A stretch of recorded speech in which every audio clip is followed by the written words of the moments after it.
On this episode, I set a monumental goal to rebuild and hot rod this 1938 Ford pickup, drive it 1,600 miles to Bonneville Salt Flats for Speed Week 2025. We have 8 weeks to do it. The time is ticking. Follow along. Let's go.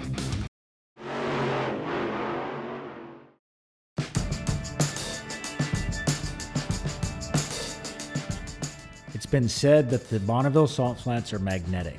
There's definitely a yearning every single year to re-attend, and I have been going for the last 10 years. When you're out on the salt, you meet guys that have been attending for 40, even 50 years. And it seems like every June I get the burning desire to rebuild or take a different vehicle on the 1,600 mile round trip and make the drive through the burning Nevada desert. This year is no different, as June has rolled around and we've decided we're going to rebuild this 1938 Ford pickup and turn it into a Mackey's Hot Rod Shop truck that we can use, but also take out and enjoy on the flats. We're back, everybody. We just finished up the 59 El Camino build, which was a top tier custom car. It took us a year to do it. So we're switching gears 180 degrees to build this rusty, crusty custer of a pickup for Bonneville Speed Week in 8 weeks. We're here on a Saturday. Ethan and I, we're dirty, we're grimy. We're gonna tackle this thing as a shop project and get it out to the Bonneville Salt Flats. Let's go. Into the tetanus pit.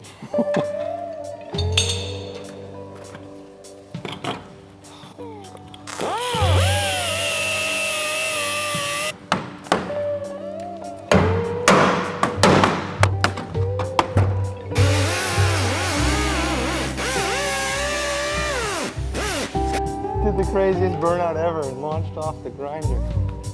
Oh, no way. Yeah, the disc just fell down with a little lock nut. Something's on fire. Oh shit.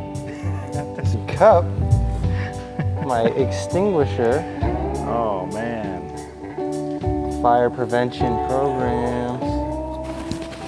We've seen this so much, but no matter if I've seen it 20 times or 100 times, it still is shocking. Like every time you work with a truck like this or a car.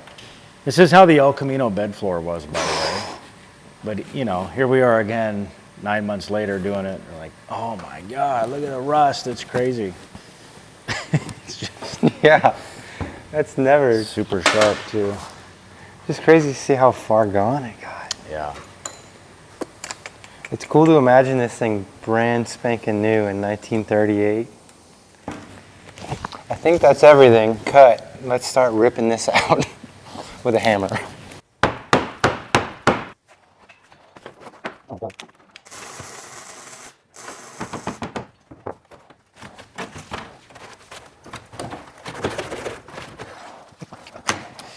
Oh.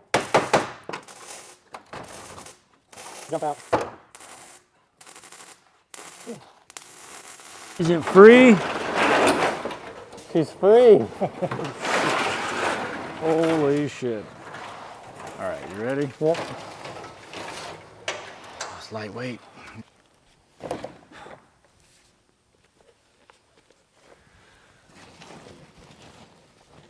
Oh my gosh. What do you got? The fuel tank is softer than the brome. No way.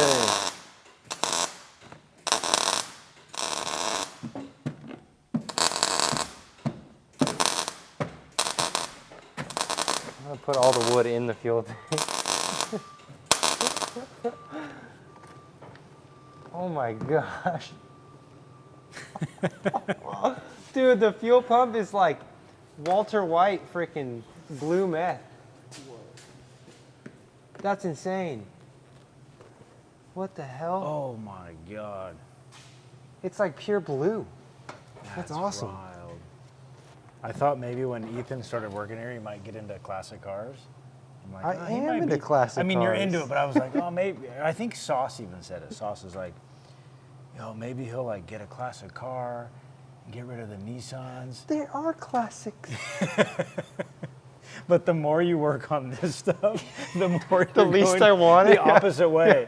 He's like, I'm not buying these. No, it is really, really sick, but it's the older it gets, the more work. Yeah. Of course. So, you know, This this is I couldn't imagine starting with something like this in my driveway. I'd be so overwhelmed. God. Yeah, it's insane. Yeah, I got squirrel food down here. Yeah. That's cool.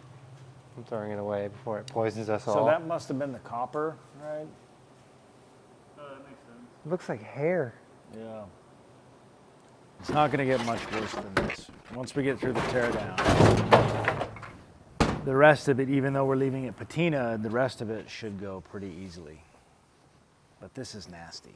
Like, there's no easy way around it. It just takes someone like Ethan. So check it out. It's flammable. Uh-oh. All the shit inside. So just be careful. Like, it totally caught on fire. Just now? Yeah, I just tested it. Oh, Just to okay, see, okay. you know, I so- thought it was like smoldering and we didn't know. So all of this, like if you were to grind into it, it's a good chance it'll catch on fire. Okay. So I'll cut the rubber hose. You can cut here with the air saw, Okay.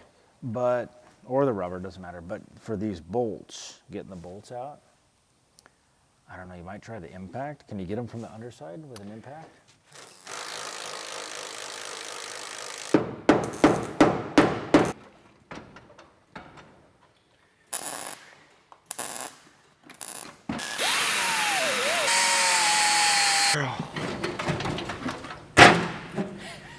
Okay, I'm gonna have to. Oh shit, There you coming go. down. Yeah. Drop it.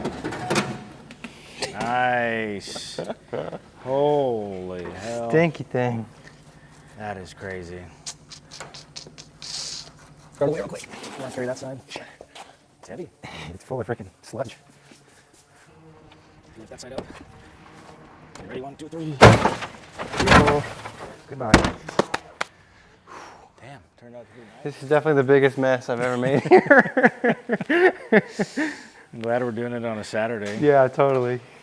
Maybe like get all the wood broke free. Okay. You can dust everything That's off. the last piece. I gotta cut a little support. Okay. The plan here is to put parallel leaf springs in this truck, which is a kit from Speedway Motors. And I think it's a 35 to 40 Ford pickup kit. So we want to kind of prepare the chassis for that because time is of the essence. So the kit is on its way. Ethan's going to kind of break free some of the rivets where we're going to bolt the bracketry to. So when the kit arrives, we'll be ahead of the game.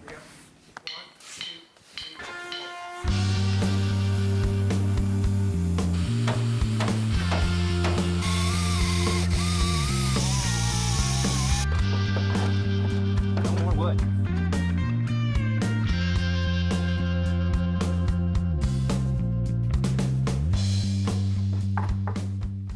Oh my gosh, that looks so much better. It does. Damn. Gotta get the floor clean. It'll look even greater. If you guys have one of these trucks and you're thinking about having us do it, don't call us. Don't call. We don't want to do it. Yeah. Ethan says no. Too dirty. You gotta at least vacuum it before you bring it here. As Ethan straightens out the chassis rails, I just wanted to talk to you guys real quick about really what it takes to build or rebuild a vehicle in 8 weeks. You know, you have to really plan for 4 different operations going on at once. So while Ethan's building out the rear chassis and making preparations here, as you can see, to install the parallel leaf springs, I'm already handling the front suspension, which is all Mustang 2. We'll show you on the next video.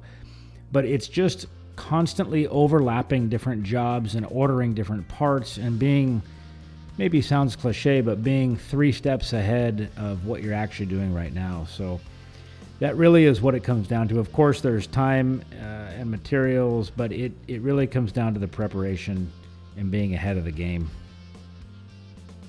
You know, the overall goal here is to just make little progress each day. And so even with us staying 2 hours after work for a solid 10-hour workday, at least it's progress in the right direction. And if you're at home building a car, just get out there and even work 30 minutes in your garage each day. It will help you finish the project.